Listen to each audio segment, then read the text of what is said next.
복 있는 사람이 됩시다. 은혜 받읍시다. 다 잘 될 것입니다. 오늘은 히브리서 11장 말씀을 읽겠습니다. 히브리서 11장은 믿음장이라고 합니다. 우리가 흔히 고린도서 13장은 사랑장, 15장은 부활장 그러는 것처럼 히브리서 11장은 이제 믿음장을 이라고 하는데, 이 믿음에 대한 정의가 있고 또 믿음으로 살았던 많은 사람들의 이야기가 기록이 되어 있고, 마지막에 이제 믿음의 전당에 올라간 사람들의 이제 명단도 나와 있고, 우리가 흔히 그래서 이제 마태복음 29장, 사도행전 29장을 쓰자 하는 것처럼 히브리서 11장에 우리의 이름이 이제 올라가야 하는 거고, 여러분의 이름을 히브리서 11장에 기록할 수 있도록 한 사람 한 사람 믿음의 전당에 자기 이름이 들어갈 수 있도록 믿음의 주인공이 되고 믿음의 용사가 되고 간증의 주인공이 될 수 있기를 주님의 이름으로 축복합니다. 특별히 오늘 히브리서 11장을 보면 먼저 믿음에 대한 정의가 1절 나와 있는데, 믿음은 바라는 것들의 실상이요 보이지 않는 것들의 증거다, 이런 말이 있습니다. 다시 말하면 믿음이라는 것은 보고 믿는 것이 아니고 내가 믿고 보는 것이다. 어떤 상황 속에서 희망이 있어서 희망을 갖는 것이 아니고 희망을 가지면 절망은 떠나가는 것이다. 이처럼 믿음은 눈에 보이는 것들을 보고 내가 바라는 것들을 결국은 보게 되는데, 지금 보고 지금 믿고 지금 바라고 지금 상황에 따라서 소망하는 것이 아니라, 현재는 절망적이고 낙심할 수밖에 없어도, 현재는 내가 광야 생활을 한다 하더라도 가난을 바라보고 사는 것이고, 이 세상을 살고 있지만은 우리는 영원한 천국을 소망하며 사는 믿음으로 하나님의 세계를 바라보고 하나님의 뜻이 하늘에서 이루어진 것처럼 땅에서 이루어진 것을 믿고 또 확신하는 삶, 그것을 바로 믿음이라고 합니다. 오늘 특별히 6절을 보면 믿음에 있어서 중요한 포인트를 지적하고 있는데, 그 중에 하나는 믿음이 없이는 하나님을 기쁘시게 하지 못한다. 믿음이 없이는 하나님을 기쁘시게 하지 못한다. 우리 인생의 모든 생사화복, 인류의 흥망성쇠는 하나님의 손에 달려 있는데, 그 하나님의 보좌를 움직이고 하나님의 열쇠를 가지고 천국문을 열고 하나님의 보고를 열어서 명하사 복을 내리도록 하려면 하나님을 기쁘시게 하는 거예요. 하나님. 그러니까 손자가 용돈이 안 떨어지려면 할아버지 할머니를 기쁘게 하면은 용돈이 안 떨어지는 거예요. 근데 할아버지 할머니 지갑 뒤져가지고 10,000원짜리 50,000원짜리 빼가면 되겠어, 이게? 안 되는 거지. 그러니까 하나님을 기쁘시게 하면 거기서부터 모든 문이 열리는 거예요. 오늘 우리의 모든 신앙생활은 하나님을 기쁘시게 하는 것이고, 또 하나님은 우리가 하나님을 기쁘시게 하고 하나님이 우리로 인하여 기뻐하는 그런 삶을 위해서 우리를 만드시고 창조하신 것입니다. 믿음의 가장 중요한 기능, 믿음의 가장 중요한 특징은 하나님을 기쁘시게 하는 거다. 우리가 이 시간 예배를 드리면서도 하나님을 기쁘시게 하는 예배자들이 되기를 주님의 이름으로 축복합니다. 예수님께서 말씀하실 때 마음을 다하고 목숨을 다하고 뜻을 다하고 힘을 다하여 주 여호와 너의 하나님을 사랑하라 하겠습니다. 그것이 바로 예배라는 것입니다. 그래서 예배는 마음을 다하고 목숨을 다하고 뜻을 다하고 힘을 다하여 하나님을 사랑하는, 그런 하나님을 기쁘시게 하는 그런 예배자에게 하나님 복을 주시는 거예요. 그렇게 예배를 드려서 아벨은 연락이 되었고 가인은 연락되지 않았습니다. 사울왕은 왕권을 가지고 제사를 드렸지만 그는 하나님을 기쁘게 하는 제사를 드리지 못했습니다. 우시왕도 분향하며 기도를 했지만 하나님 앞에 그는 버림을 받았고 나병이 들고 말았습니다. 반면에 솔로몬은 기브온 산당에서 하나님을 기쁘시게 하는 1000번제를 드리고, 내가 내게 무엇을 줄고 너는 내게 구하라. 그럴 때 또 하나님을 향하여 다른 걸 구하지 않고 듣는 마음, 지혜를 구했고, 그것이 또 하나님을 감동시키고 하나님을 기쁘시게 함으로써 전무후무한 부귀영화를 누리고 하나님 주신 그 지혜로 그는 잠언과 전도서, 아가서, 3000 잠언을 말하고 노래를 10,005곡을 만들고 그야말로 식물학, 동물학, 천문학 온갖 학문에 능한 그런 위대한 왕이 되었습니다. 하나님을 기쁘시게 하면 거기서부터 닫힌 문들이 열리게 될 줄로 믿습니다. 그런데 우리는 방법이나 테크닉만을 원하는 거예요. 우리 흔히 본질이라고 그러죠. 본질. 믿음의 본질이 뭐냐? 하나님을 기쁘시게 하는 거다. 할렐루야. 우리 한번 다짐하면서 인사를 하겠습니다. 하나님만 기쁘시게 합시다. 그래서 예배 시간에도 하나님을 기쁘게 하는, 하나님을 기쁘게. 같이 한번 따르겠습니다. 마음을 다하여 찬송합시다. 목숨을 다하여 기도합시다. 뜻을 다하여 말씀을 들읍시다. 힘을 다하여 봉헌합시다. 왜 그렇게 해야 되냐? 하나님을 기쁘시게. 할렐루야. 그래서 찬양의 목표도 하나님을 기쁘게, 기도도 하나님을 기쁘게, 말씀을도 하나님을 기쁘게, 오직 하나님을 기쁘시게 하는. 과부의 두 랩돈처럼 하나님을 기쁘게 하면 칭찬을 받지만은 아나니아 삽비라처럼 재산의 반을 드려도 하나님을 기쁘게 하지 못하면 거절당할 수밖에 없는 것입니다. 오늘 신앙의 모든 초점은 하나님께 맞춰져 있고 하나님을 기쁘게 하는 것입니다. 그러면서 바울은 늘 하나님의 기쁨을 구했고 오늘 우리의 모든 삶은 하나님 앞에 기쁨을 구하고 하나님의 칭찬을 받도록 해야 할 줄로 믿습니다. 우리 마태복음 6장 1절을 한번 찾아보겠습니다. 마태복음 6장 1절에 보면 예수님께서 우리에게 주신 신앙생활의 주의사항이 하나 있어요. 마태복음 6장 1절 한 절만 같이 읽겠습니다. 사람에게 보이려고 그들 앞에서 너희 의의를 행하지 않도록 주의하라. 그리하지 아니하면 하늘에 계신 너희 아버지께 상을 받지 못하느니라. 아멘.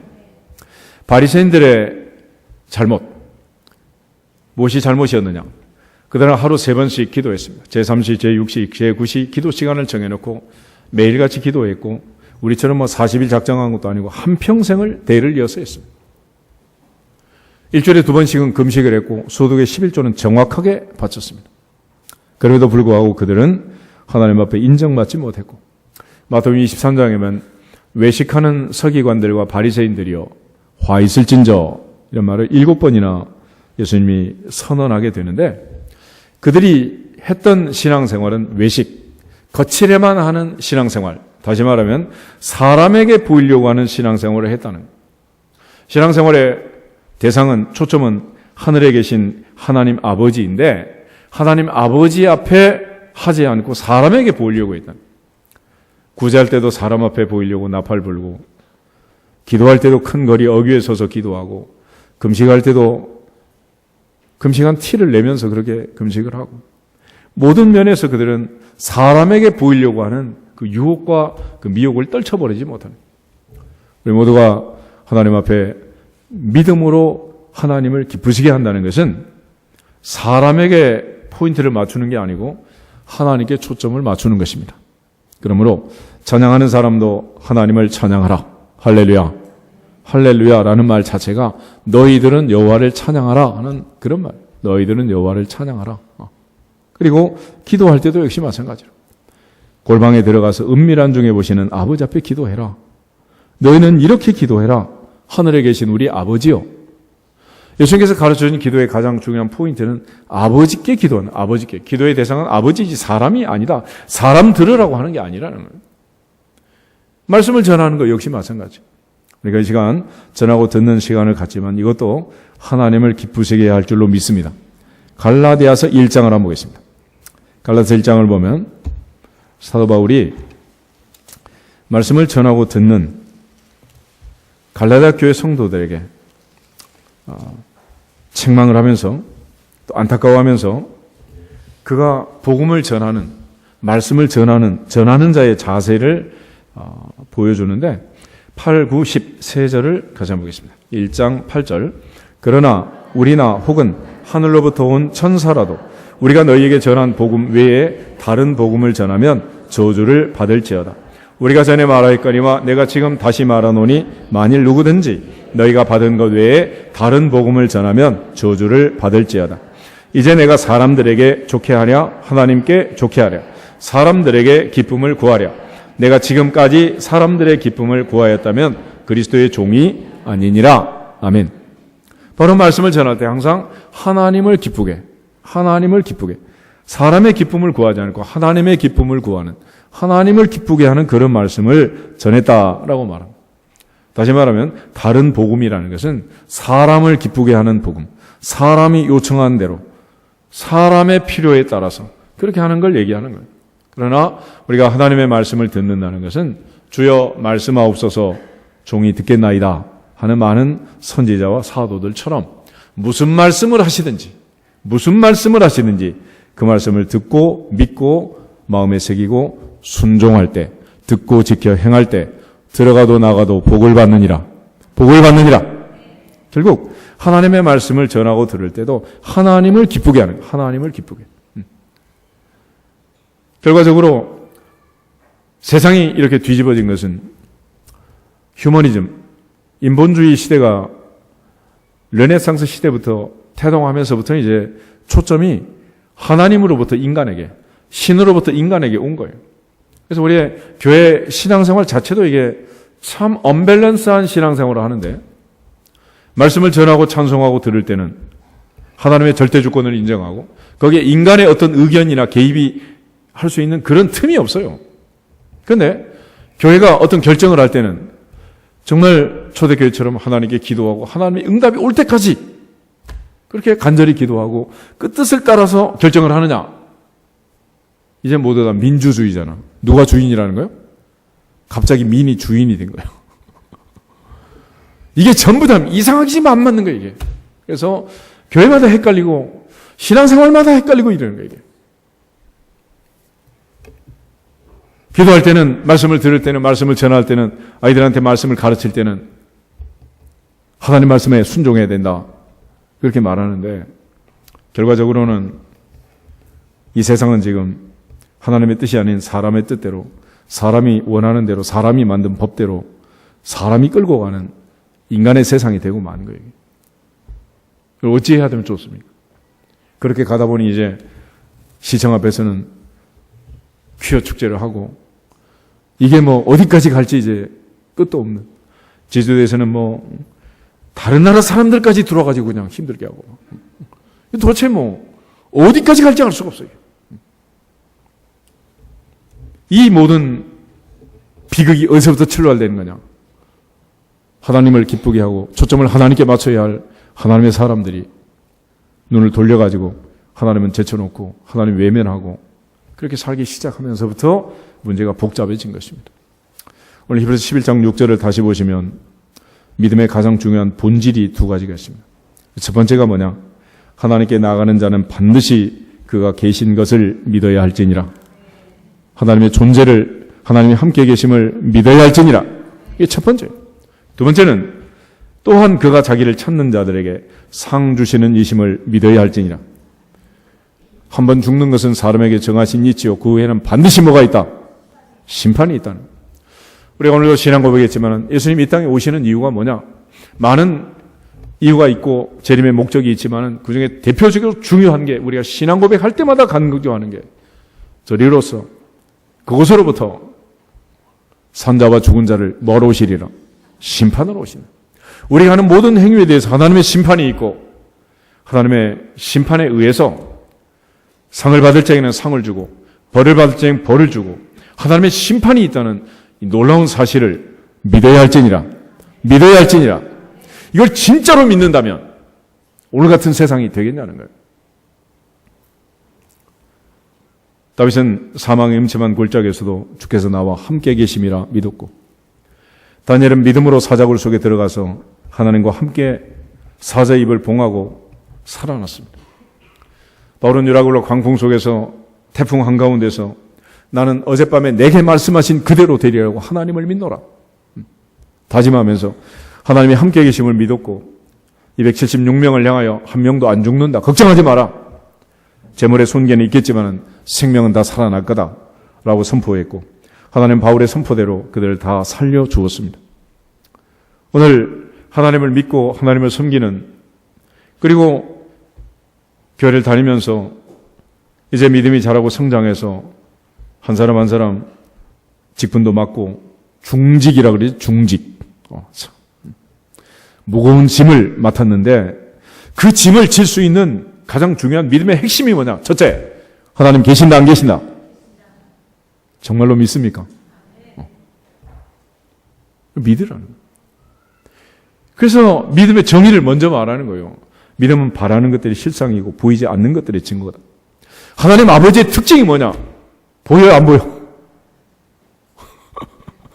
안 보여, 안 보여. 하나님 보면 죽는다 그랬어요. 죽는다. 반대로 믿음으로 나중에 하나님을 본 자들도 있긴 하지만은 우리가 하나님은 보이지 않습니다. 그러나 보이지 않는 하나님이 살아계심을 믿어야 하느니라. 믿어야 하느니라. 반드시 믿어야 돼. 반드시.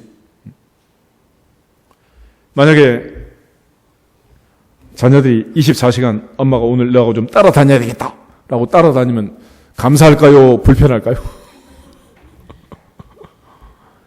3살, 4살, 5살 때야 감사하고 고맙겠지. 조금만 가서 유치원 들어가도 엄마 싫대. 애인 생겨가지고.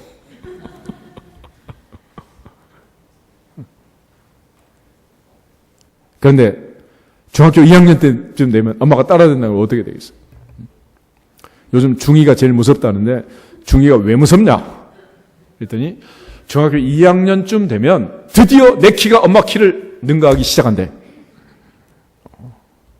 이제 엄마 무서워 안 무서워? 이제 아들이 무서운 세상이야. 그런데 만약에 하나님이 24시간 따라다니면 어떻게 되겠어요? 근데 이거는 만약이 아니라 진짜입니다, 진짜. 이게 실화냐? 그렇다. 24시간. 어젯밤도 우리는 깊은 잠에 들었지만 졸지도 않고 주무시지도 않고 그분은 심장과 배부를 감찰하시고 한 사람 한 사람 우리를 붙들고 계신다. 믿어지시기를 축복합니다. 이게 사실이라는 사실. 그래서 우리의 몸의 근육도 우리 마음대로 움직일 수 있는 게 있지만 우리가 움직일 수 없는 것도 있어요. 교감신경, 부교감신경에서 다 심장과 폐부를 하나님이 감찰하기 때문에 우리 마음대로 할 수 없는 거예요. 내가 팔다리 옮기는 것은 뭐 할 수 있지만 내가 죽고 싶다고 심장아 멎어라. 그건 못나 이거. 만약에 심장이 주인님 알았습니다. 스탑하면 어떻게 되겠어요?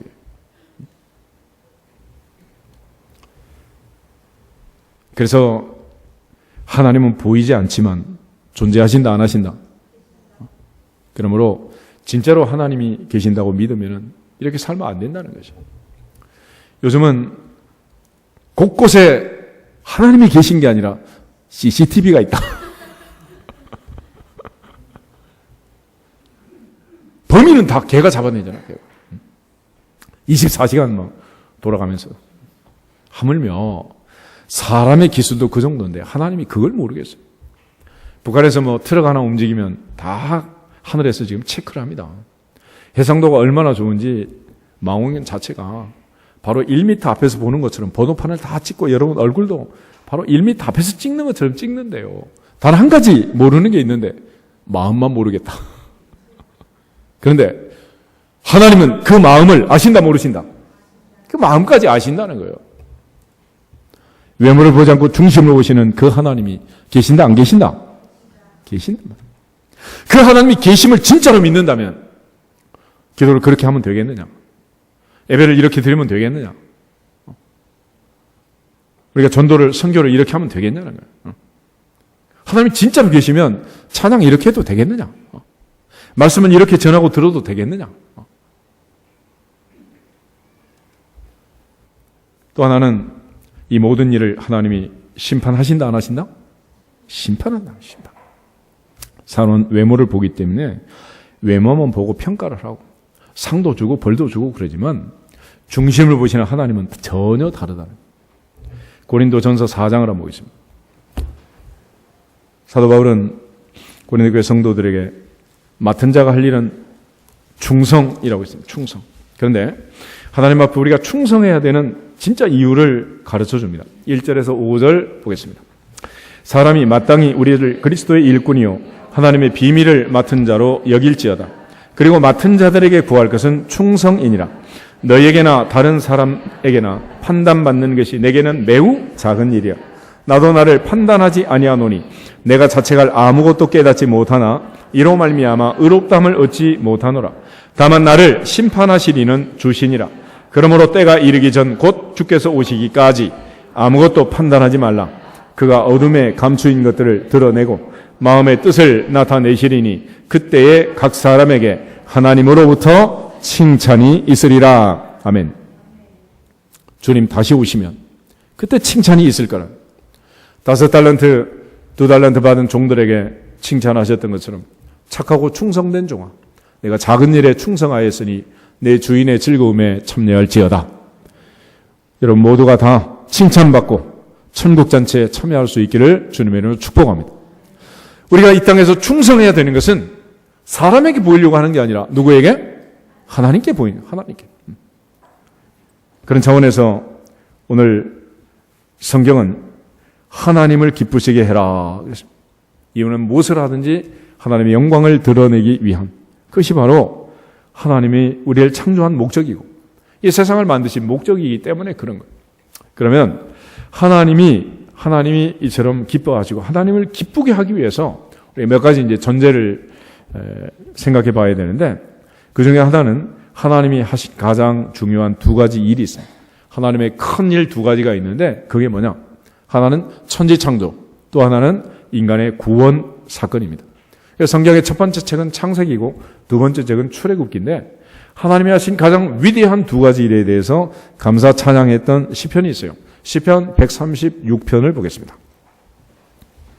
시편 136편.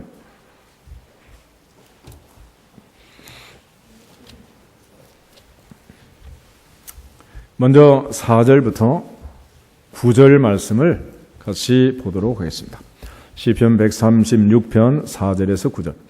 홀로 큰 기이한 일들을 행하시는 이에게 감사하라. 그 인자하심이 영원함이로다.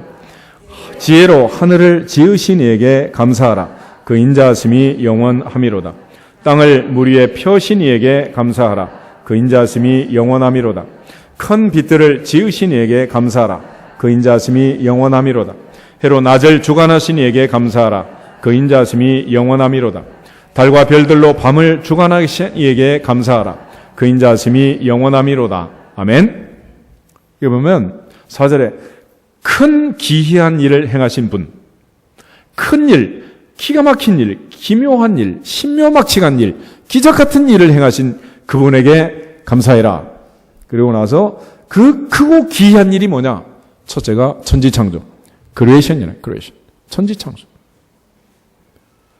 온 우주 만물을 창조하신 그 하나님을 찬양하라. 두 번째는 죄짓고 타락한 인간을 구원하신 하나님. 그 구원 사건의 대표적인 게 이제 성경에 3번 기록이 됩니다. 출애굽 사건, 바벨론 포로 귀환 사건, 십자가 사건. 이게 이제 하나님이 우리를 구원하신 대표적인 구원 사건인데, 특별히 구약 성경은 이 엑소더스, 출애굽에 대해서 강조를 많이 합니다. 그 중에 10절부터 16절 말씀 이어서 한번 보겠습니다. 애굽의 장자를 치신 이에게 감사하라. 그 인자하심이 영원함이로다. 이스라엘을 그들 중에서 인도하여 내신 이에게 감사하라. 그 인자하심이 영원함이로다. 강한 손과 펴신 팔로 인도하여 내신 이에게 감사하라. 그 인자하심이 영원함이로다. 홍해를 가르신 이에게 감사하라. 그 인자하심이 영원함이로다. 이스라엘을 그 가운데로 통과하게 하신 이에게 감사하라. 그 인자하심이 영원함이로다. 바로와 그의 군대를 홍해에 엎드러 뜨리신 이에게 감사하라. 그 인자하심이 영원함이로다. 그의 백성을 인도하여 광야를 통과하게 하신 이에게 감사하라. 그 인자하심이 영원함이로다. 아멘. 이 하나님께서 2가지 커다란 일을 하셨습니다. 하나는 천지창조, 하나는 인류의 구원. 그런데 이것과 연결시켜서 우리가 생각할 것은 뭐냐? 한 사람 한 사람, 하나님은 나를 창조하셨다. 하나님은 나를 구원하셨다. 할렐루야. 이 사실을 분명히 믿고 믿어지기를 축복합니다. 이게 가장 중요한 전제가 되는 거예요. 온 우주 만물을 다 만들었어도 하나님이 나만 빼고 만들었으면 뭐 하겠어요? 온 우주 만물 다 구원했는데 나만 빼놨으면 엄마 미워. 그것처럼 하나님 미워 그러겠지. 근데 하나님이 바로 나를 만드시고 나를 구원하신 거예요. 믿어지기를 축복합니다. 한번 인사하겠습니다. 하나님은 나를 만드셨습니다. 하나님은 나를 구원하셨습니다. 그리고 나서 내게 주신 두 가지 명령이 있는 거예요. 하나님이 하신 가장 큰 명령. 창조하고 만든, 나를 만들고 창조하시고 주신 명령을 문화 명령이라고 그러고, 나를 구원하시고 내게 주신 명령을 지상 명령이라고 하는 거예요. 창세기 1장 보겠습니다. 창세기 1장 26절에서 28절.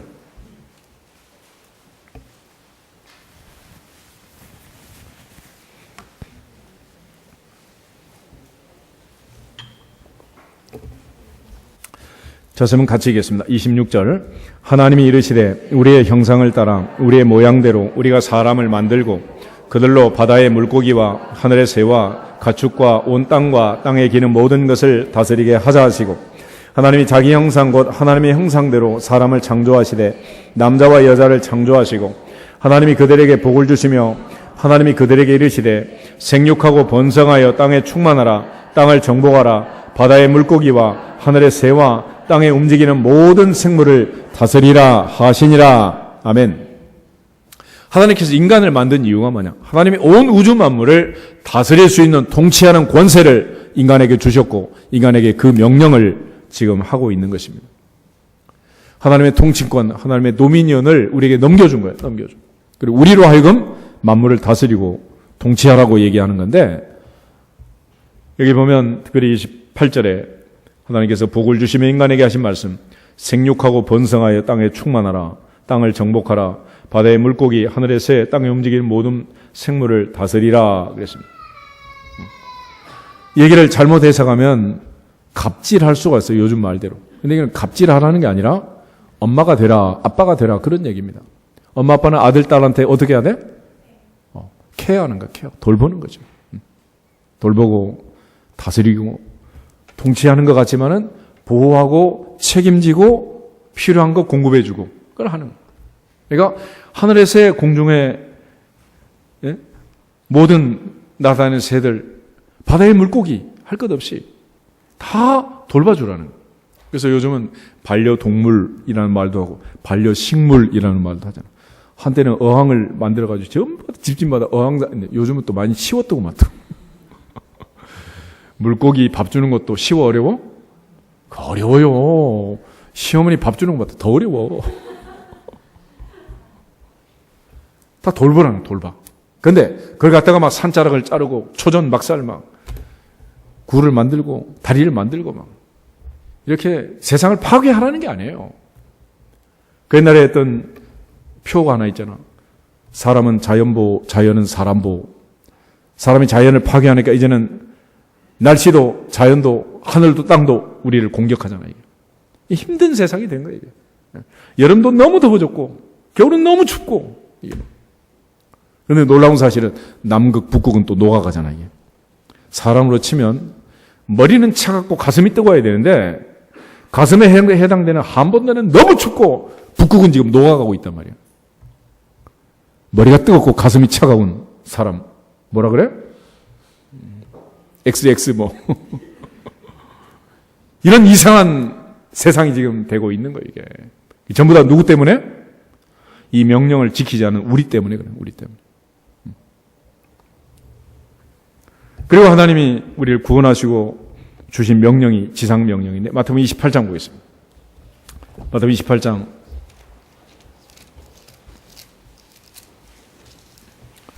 19절 20절 하늘과 땅의 모든 권세를 가진 주님이 우리에게 명령한 내용입니다. 마태복음 28장 19절 그러므로 너희는 가서 모든 민족을 제자로 삼아 아버지와 아들과 성령의 이름으로 세례를 베풀고 내가 너희에게 분부한 모든 것을 가르쳐 지키게 하라. 볼지어다 내가 세상 끝날까지 너희와 항상 함께 있으리라 하시니라. 아멘. 우리에게 주님께서 이 지상 명령을 주셨습니다. 하나님이 태초에 사람을 만들고 문화 명령을 주시고 인류를 구원하시고 승천하기 전에 예수님께서 우리에게 이 지상 명령을 주신 거예요. 왜 그랬느냐? 이 명령을 지켜야 하나님이 기뻐하시고 하나님을 기쁘시게 할 수 있기 때문에. 할렐루야. 그래서 하나님이 뭘 좋아하고 뭘 싫어하는가를 기록한 책이 바로 성경이고, 성경에 나와 있는 내용 중에 가장 중요한 천지 창조와 인간의 구원과 관련해서 그 이후에 하나님이 우리에게 주신 명령이 여기 기록되어 있는 거예요. 이런 명령들은 이미 하나님이 우리에게 은혜를 주시고 난 다음에 주신 명령, 다음에. 그러니까 이런 명령을 지켜라 그러면 내가 구원시켜 주겠다 이렇게 말한 게 아니고, 거저 받았으니 거저 주어라. 거저 받았으니 거저 주어라. 내가 먼저 받았단 말이에요. 받았어. 하나님 나를 먼저 만들어 주시고, 그리고 하나님이 만드신 만물을 돌보라는 거죠. 하나님께서 이 두 가지 큰 명령을 주셨고, 하나님의 커다란 기쁨은 바로 이 두 가지와 연결이 되어 있습니다. 그래서 하나님께서 천지를 창조하신 하나님, 그 하나님에 대한 고백을 우리가 하잖아요. 전능하사 천지를 만드신 하나님 아버지를 누가 믿는다고? 내가 믿습니다. 정말 믿습니까? 안 믿어지는 사람도 믿어지시기를 축복합니다. 왜냐하면 실화니까. 진짜니까. 그런데 하나님은 만들기만 하고 끝나는 게 아니에요. 거기 빠져 있는 게 있어요. 빠져. 하나님은 천지를 창조하시고 소유권을 주장하시고 여전히 관리하고 계시는 그 하나님을 믿습니다라고 해요. 요즘 대기업 또 세계적으로 유명한 상품들, 그걸 만든 회사가 생산만 하고 끝나는 게 아니라 사후 관리 합니까 안 합니까? 사후 관리를 하는 거예요. 계속 소프트웨어를 업데이트 시키고, 하드웨어가 고장나면 고쳐주고, 서비스 센터 만들어가지고 계속 관리하고 그러잖아요. 그것처럼 하나님께서도 천지 만물을 만드셨을 뿐만 아니라 또한 스스로 하나님이 모든 것을 관리하셔서 이거를 AS를 하시는 거예요. AS. 그래서 우리가 지금 존재하고 있는 거죠. 하나님이 이 세상을 AS 하는 것을 섭리라고 해요. 섭리. 그래서 창조와 섭리는 같이 가는 겁니다. 창조와 섭리. 같이 한번 따라해보세요. 창조와 섭리.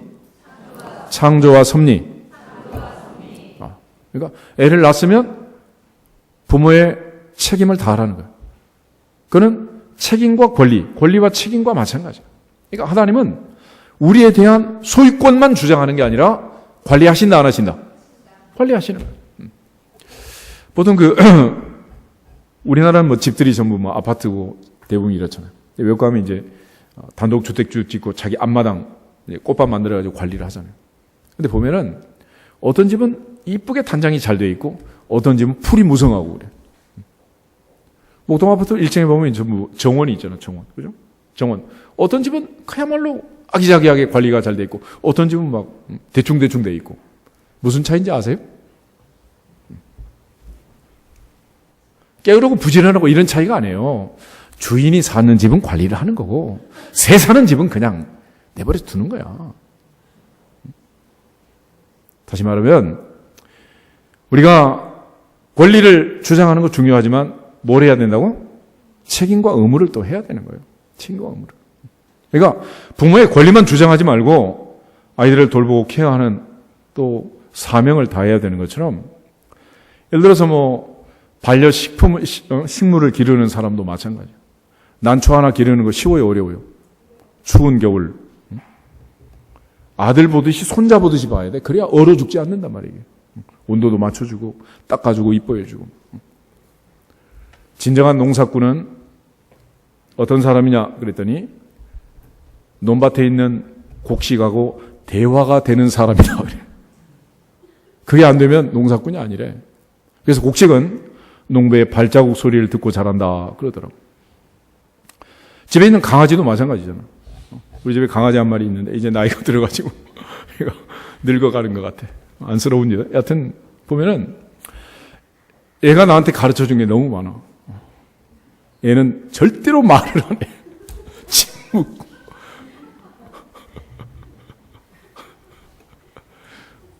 모든 것을 다 하는데 말을 안 해.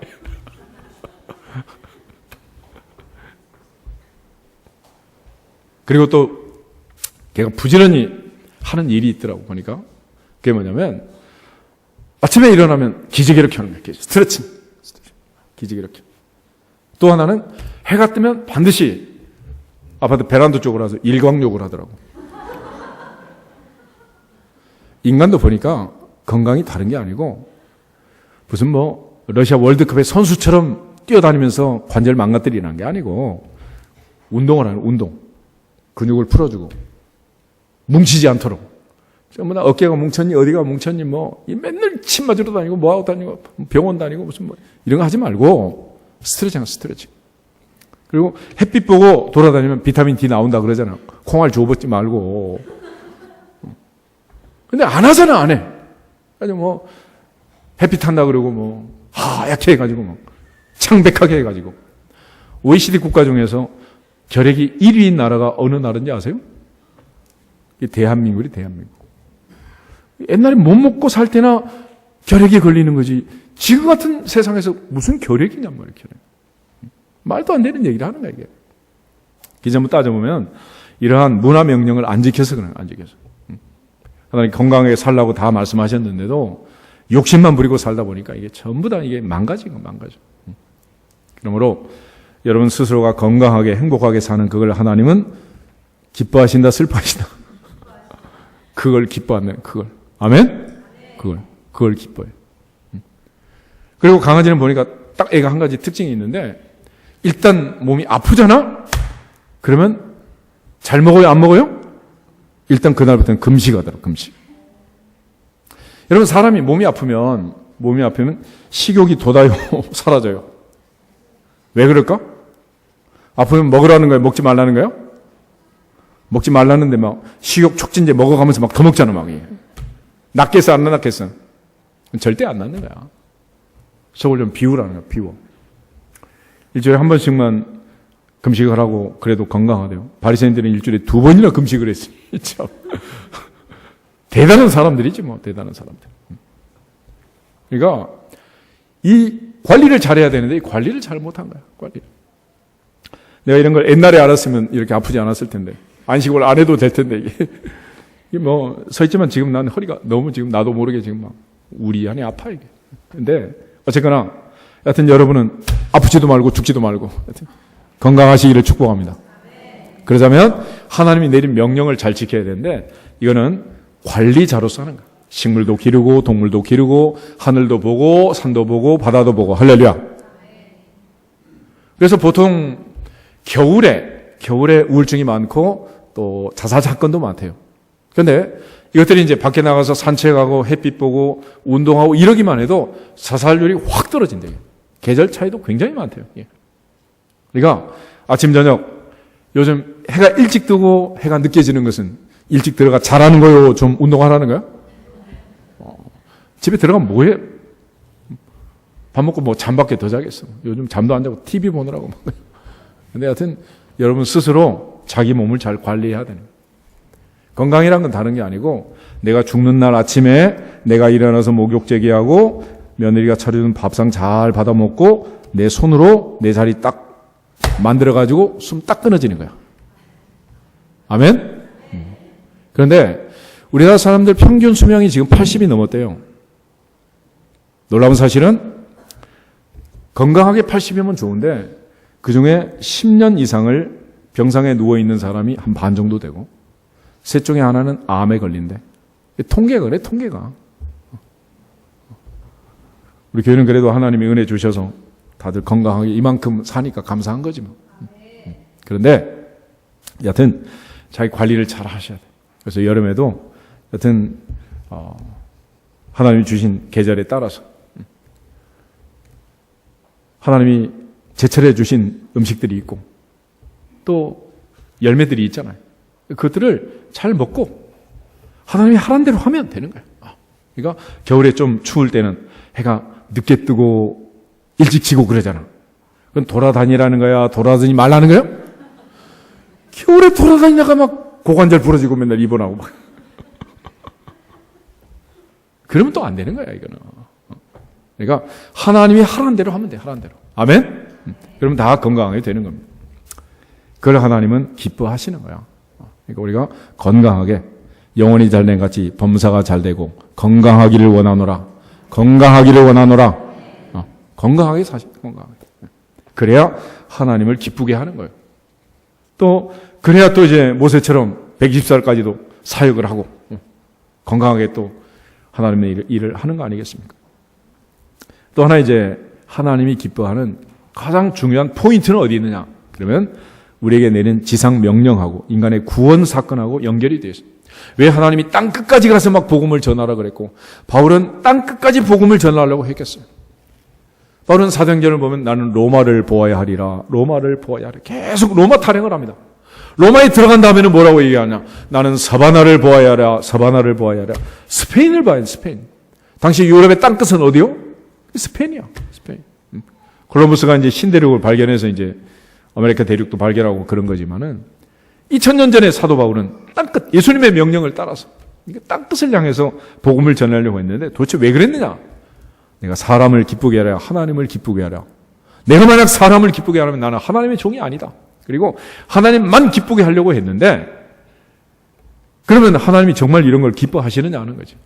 베드로후서 3장 한번 찾아보겠습니다. 베드로후서 3장.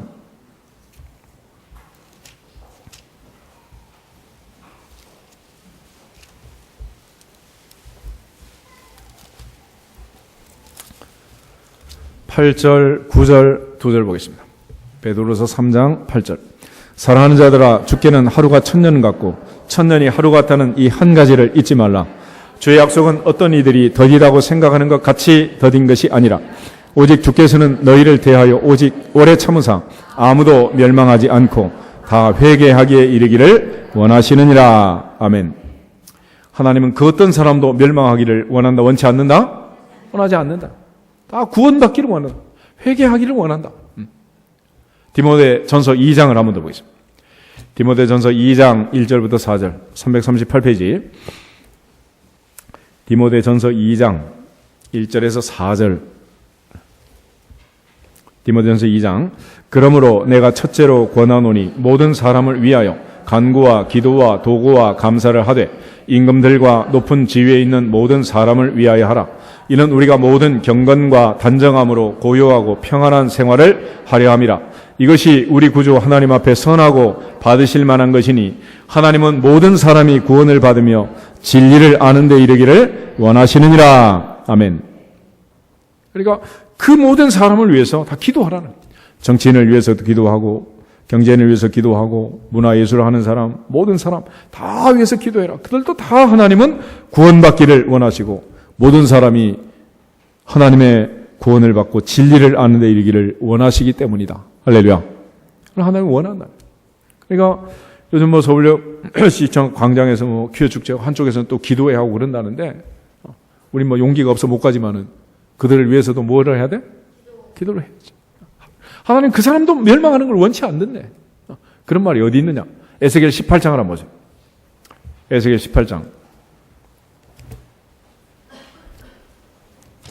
에스겔 18장 23절 1175페이지. 에스겔 18장 23절. 주 여호와의 말씀이니라. 내가 어찌 악인이 죽는 것을 조금인들 기뻐하랴. 그가 돌이켜 그 길에서 떠나 사는 것을 어찌 기뻐하지 아니하겠느냐. 아멘. 32절. 주 여호와의 말씀이니라. 죽을 자가 죽는 것도 내가 기뻐하지 아니하노니 너희는 스스로 돌이키고 살지니라. 아멘. 그러니까 우리가 죽는 것은 하나님 기뻐하지 않는다. 사는 걸 기뻐한다. 특별히 영적으로 회개하고 돌아와서 구원받기를 기뻐하시느니라. 기뻐하시느니라. 그러므로 우리가 전도하고 선교하는 거 해야 돼요? 안 해야 돼요? 해야 되는 거예요. 내가 힘들어도 누구를 기쁘게? 하나님을 기쁘게. 그래서 옛날에 그 효자들은 추운 겨울에 병든 노모를 살리려고 종아리에 살을 잘라가지고 먹이고 그랬다 그러잖아. 부모를 기쁘게. 이제는 기대도 안 한다. 기대도 안 하지만은 그러나 하나님을 기쁘게 하는 게 포인트야, 포인트. 왜 믿음으로 살아야 되냐? 믿음이 없이는 하나님을 기쁘게 할 수가 없고 하나님을 기쁘게 해야 거기서부터 문이 열린다. 문이. 그러므로 아무리 내가 원하는 대로 살고 싶어도 성경은 계속해서 우리가 하나님을 기쁘게 해야 한다라고 말을 합니다. 하나님은 그 어떤 사람도 죽는 걸 원치 않는다. 아멘? 아픈 것도 하나님은 원하지도 않아. 우리 한번 다시 한번 인사를 하시다. 아프지도 말고 죽지도 맙시다. 건강하게 살아요. 건강하게. 그리고 한 사람 한 사람 죽어가는 영혼들을 살려야 돼요. 누가복음 15장 한번 보겠습니다. 누가복음 15장에 보면 예수님께서 이 땅에 오셨을 때 바로 하나님을 기쁘게 하기 위해서 죽은 자를 살리기 위해서 당시에 세리들, 죄인들과 함께 예수님께서 교제를 많이 하셨어요. 그래서 1절, 2절에 보면 모든 세리와 죄인들이 말씀을 들으러 가까이 나오니 바리새인과 서기관들이 수군거려 이르되 이 사람이 죄인을 영접하고 음식을 같이 먹는다 하더라. 그래서 거기 바리새인과 서기관들이 수군수군 하는 거예요. 하나님을 기쁘게 하는, 하나님이 기뻐하는 일을 했는데 반대로 이 바리새인과 서기관들은 사람만을 포인트를 맞추고 사는 사람들이기 때문에 하나님이 기뻐하는지 안 하는지 여기에 대한 개념이 없는 거예요. 그러니까 막 이렇게 수군수군 하는 거지. 전도하고 선교할 때 수군거리는 사람들 있어서는 안 되겠지만은 자기도 모르게 또 이런 바리새인 서기관들이 있단 말이에요. 그런데 하나님이 얼마나 이걸 기뻐하느냐 하는 것을 강조하기 위해서 여기 세 가지 비유가 나와요. 첫째는 잃어버린 양의 비유, 잃어버린 드라크마의 비유, 잃어버린 아들의 비유. 근데 이 비율로 따지면 100마리 중에 한 마리, 10드라크마 중에 한 드라크마, 두 아들 중에 한 아들. 수학으로 하면 100대 1, 10대 1, 2대 1. 한 마리 양을 찾는 것보다는 하나의 드라크마를 찾는 것. 그보다는 잃어버린 아들 중에 하나를 찾는 것. 그게 훨씬 포지션이 많은 거 아니겠어요? 그러니까 하나님의 기쁨이 점점 커지는데 양 한 마리 찾았을 때 어떤 기쁨이었느냐? 6절, 7절 보겠습니다. 집에 와서 그 벗과 이웃을 불러 모으고 말하되 나와 함께 즐기자. 나의 잃은 양을 찾아내었노라 하리라. 내가 너희에게 이르노니 이와 같이 죄인 한 사람이 회개하면 하늘에서는 회개할 것 없는 의인 99으로 말미암아 기뻐하는 것보다 더 하리라. 아멘. 우리 모두가 지금 예배 드리는 것보다 한 2명, 3명 회개하고 오면은 하나님 더 기뻐한다는 거야. 찬양 연습 5시간 하는 것보다 뭐 하는 게 낫겠어? 전도. 센스되기. 센스가 있어야 돼. 그걸 더 기뻐한다는 더 기뻐해. 근데 우리는 막 쓸데없는 일만 하잖아. 밥하고 땀 흘리고 이 더운 여름에 뻘뻘 흘리면서 막 우리 밥 먹느라고 막 고생하는데 그렇게 밥 먹이고 나서 나중에 초대교회처럼 막 밥그릇 깨지는 소리 나고 불평하고 원망하는 것보다 차라리 그 시간에 뭐 하는 게 낫다고? 전도하는 게 낫고 선교하는 게 낫다는 거예요. 이게. 그걸 하나님 더 기뻐한다는 거예요. 더 기뻐요. 놀라운 얘기 아닙니까 이게? 그러고 나서 드라크마 찾았을 때 어떻게 했느냐? 9절, 10절 두 절 한번 보겠습니다. 또 찾아낸즉 벗과 이웃을 불러 모으고 말하되 나와 함께 즐기자. 이런 드라크마를 찾아내었노라 하리라. 내가 너희에게 이르노니 이와 같이 죄인 한 사람이 회개하면 하나님의 사자들 앞에 기쁨이 되느니라. 아멘. 마지막 이제 아들을 찾았는데 얼마나 기쁘고 즐거워요. 그런데 그 기쁜 날 기쁘지 않은 한 사람이 있었습니다. 아버지의 전 재산을 가지려고 했던 형, 동생이 찾아왔어. 동생이 살아왔습니다. 형 입장에서는 동생이 와야 돼, 안 와야 돼? 머리 좋은 사람 계산해봐, 빨리. 아빠 재산이 얼마야? 10억, 100억, 1000억, 1조 막 이러면 동생 있어야 돼, 없어야 돼? 지금 형이 너무 막 화가 났어. 그때 아버지가 하는 말 31절, 32절 두 절 한번 보겠습니다. 아버지가 이르되 예 너는 항상 나와 함께 있으니 내 것이 다 내 것이로되 이 내 종생은 죽었다가 살아났으며 내가 잃었다가 얻었기로 우리가 즐거워하고 기뻐하는 것이 마땅하다 하니라. 아멘. 그래서 요즘은 늦둥이 보려면 아들한테 허락받고 낳아야 돼. 이게 지금 하나님이 뭘 기뻐하냐, 하나님이. 사람을 생각하고 사람을 기쁘게 하려면 전혀 방법이 이제 달라져야 되겠지만 하나님을 기쁘시게 할 때는 뭐가 있어야 한다? 믿음이 있어야 한다. 그 믿음의 전제가 뭐냐? 하나님이 존재하신다. 하나님이 계신다. 우리가 하는 모든 행위를 하나님 보신다, 안 보신다? 들으신다, 안 들으신다? 나중에는 최종 평가를 하시고 상을 주신다는 것. 믿어지시기를 주님의 이름으로 축복합니다. 그래서 우리가 이런 일을 하지 않기 때문에 탄식하는 게 있어요. 탄식. 로마서 8장 한번 찾아보겠습니다. 로마서 8장. 거기에 세 가지의 탄식이 나오는데 첫 번째는 뭐냐? 피조물의 탄식이 나옵니다. 피조물. 20절, 21절, 22절. 피조물이 허무한데 굴복하는 것은 자기 뜻이 아니요 오직 굴복하게 하시는 이로 말미암음이라. 그 바라는 것은 피조물도 썩어짐의 종노릇한 데서 해방되어 하나님의 자녀들의 영광의 자유에 이르는 것이니라. 피조물이 다 이제까지 함께 탄식하며 함께 고통을 겪고 있는 것을 우리가 아느니라. 아멘. 우린 지금 몰라서 그렇지 우주 공간에도 우주 쓰레기가 너무 많대요.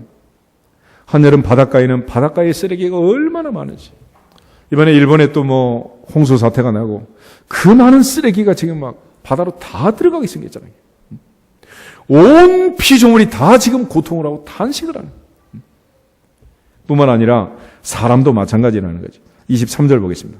그뿐 아니라 또한 우리 곧 성령의 처음 익은 열매를 받은 우리까지도 속으로 탄식하며 양자될 것 우리 몸의 속량을 기다리느니라. 아멘.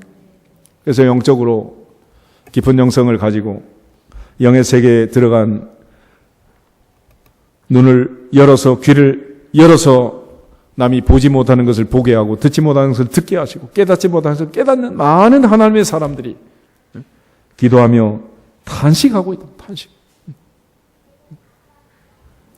그리고 마지막은 26절 보겠습니다.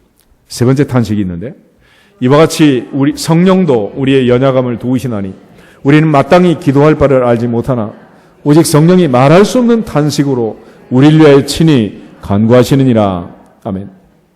우리가 알지 못하니까 성령이 탄식한대요. 성령이. 이 기가 막힌 성령의 탄식을 들으면서 하나님 앞에 오늘도 기도하고 회복되는 은혜가 있기를 축복합니다. 예전에 시골에서 있었던 일이 생각이 나는데 동네 아주머니 한 분이 세상을 떠났어요. 근데 막내가 5살이야. 그때가 날이 더운 여름철이었던 것 같아요. 그때 나도 이제 어린 나이였지만은 그 아이가 완전히 올 누드로 꼬초를 내놓고 돌아다닙니다. 배가 볼록 나와가지고. 그리고 얘는 너무 좋아. 자기 집에 잔치 열렸네. 그러니까 막 하루 종일 먹고 얼마나 기분이 좋아. 애는 한 가지 모르는 게 있어. 누가 죽었다고? 엄마가 죽었는데 그걸 몰라. 그러고 있는 거야. 그걸 보고서 동네 아줌마들이 얼마나 우는지 막. 죽은 사람이 불쌍해 우는 게 아니라 그 아이가 불쌍해가지고. 그런 탄식이 지금 누구의 탄식이라고? 성령의 탄식이네. 성령의 탄식.